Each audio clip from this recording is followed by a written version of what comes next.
vakti seherde açılır perde. Düştüğüm yerde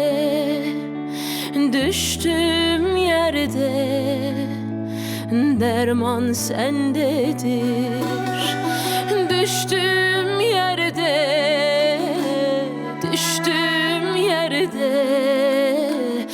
derman sendedir.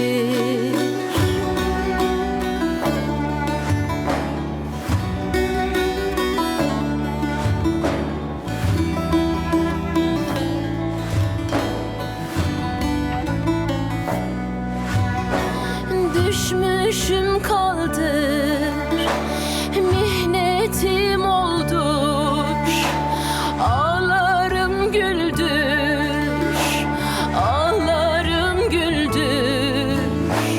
derman sendedir. Ağlarım güldür,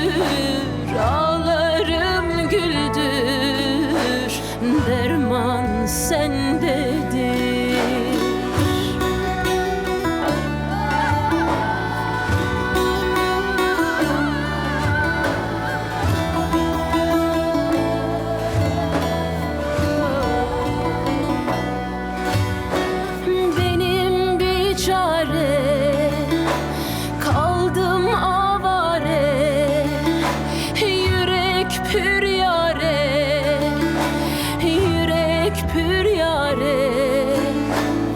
Derman sendedir.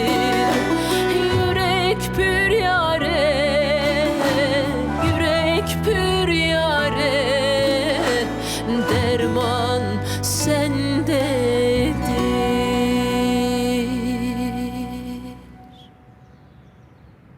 मेरी बेटी चली गई। मैं सारे खिलौने छोड़कर, अपनी चीजें यहीं छोड़कर, जैसे वो यहां बस मेहमान बनकर आई थी।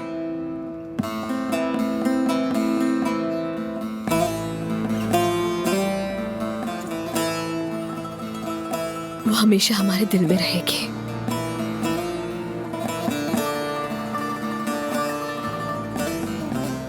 जरूरत अगर तुम ना होती तो मैं ये सब बर्दाश्त ही ना कर पाता।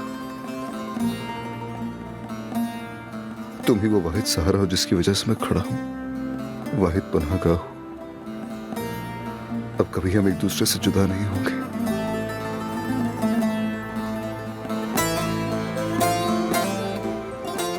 इंशाअल्लाह अदनान, तुम देखना ऐसा ही होगा।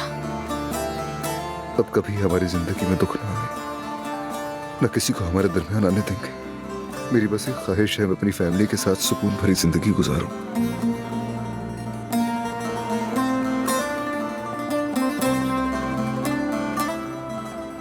देखो, मुझे लगता है दादी अब तुमसे वो पुरानी नाराजगी नहीं रखती।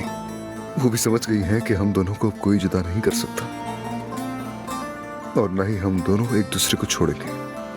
अगर तुम कुछ कहना चाहती हो तो कह सकती हो, बिला झिझक।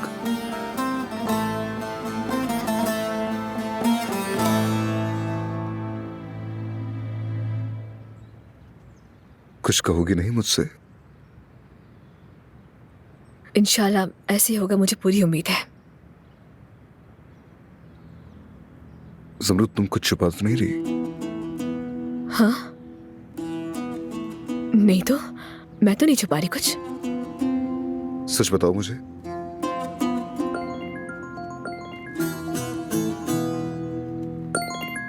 वकील का फोन है। जी कहिए। उसने खुद को पेश कर दिया? किसने? क्या?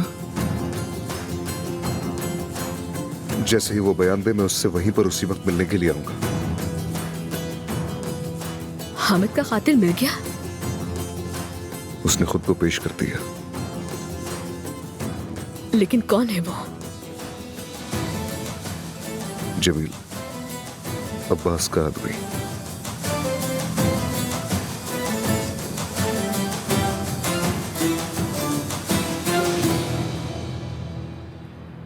अरे बेटा, मैंने कहा था ना, भूल गए क्या कि इसके चेहरे को हाथ मत लगाना। देखो तो क्या हाल कर दिया है तुमने इस बेचारे का। अब तो ये खूबसूरत भी नहीं रहा। बेटा कितनी उम्र है तुम्हारी? 20? 21? कोई महबूबा है क्या? तुम्हारा मसला क्या है पागल इंसान? हाँ, मसला तो है एक, और उसका हल अदनान के पास है। समझ क्यों नहीं आ रही है तुम्हें? हामिद को अदनान भाई ने नहीं मारा, वरना पुलिस उन्हें इतनी आसानी से छोड़ देती। लगता है तुम्हें तो पता ही नहीं कि हमारे बीच क्या खेल चल रहा है। तुम्हारा वो जमील जिसे हामिद का नाम तक नहीं पता, उसने खुद को पेश कर दिया कि कत्ल मैंने किया है। जमील कहाँ, हामिद कहाँ? हाँ, क्योंकि उसे हुक्म मिला था। वैसे भी इस दुनिया में सब कुछ हो सकता है, लेकिन तबाह तो तुम ही होगे बेटा, और इस बात का अफसोस है मुझे। इतने कम उम्र हो के भी इस आग में फंस गए। देखो, मार दो मुझे, मार दो। देख क्या रहे हो? मुझे तुमसे डर नहीं लगता, मार दो मुझे। डरना तो चाहिए, इतना कि जान निकल जाए।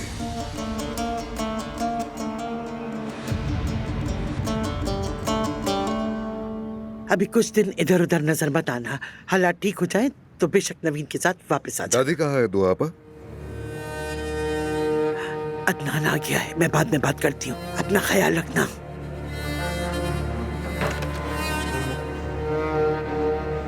खैरियत तो है बेटा? दादी, सुना है जमील ने पुलिस के सामने इकरार किया है कि हामिद पर गोली चलाने वाला वो था। देखा तुमने? मैं जानती थी वो हमारे खानदान को अपना समझता है, और देख लो, कर दिया ना उसने साबित। आप चाहती थी ना कि वो इल्जाम अपने सर पर ले? बेटा, मेरी प्यारी पोती ईशा सबको अजीज थी, सबकी जान थी वो प्यारी बच्ची। शायद इस गुस्से में उसने हामिद को मार दिया, और क्या? क्या आपको वाकई यकीन है जो आप कह रही हैं? या कातिल तो मिल गया ना तुम्हें, बस बाकी बातों से मुझे किसी किस्म का लेना देना नहीं है। दादी, मैं एक बेकसूर की जिंदगी बर्बाद होने नहीं दूंगा। वो खुद कह रहा है कि उसने किया, तो तुम क्या करोगे? देखिए, अगर मैं कातिल नहीं तो मुझे पता है वो आदमी हमारे खानदान में किसको बचा रहा है।